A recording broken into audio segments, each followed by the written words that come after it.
Hello everybody, welcome to my channel. Today I'm doing a Lego review of Lego Friends Emma's cat grooming station set 41439 from 2021 to 2022, and as you can see, here's the beautiful grooming station for the cat. And the characters you get with this is Emma and Mia, and you get this beautiful car that looks like a cat. See, that's what the car looks like, and also the car looks like it's got a cat's tail on.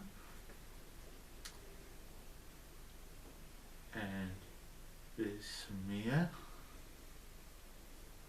with the scissors in her hand because she's gonna groom the cats. And as you can see, you get this beautiful grey cat with and a brown cat.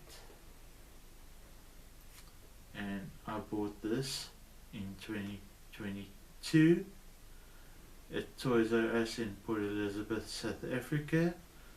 Thank you for watching this video. Please don't forget to like and subscribe to my channel, and please leave a comment in the comment box below, and please share the links to my videos, and I'll see you in the next video. Thank you. Bye.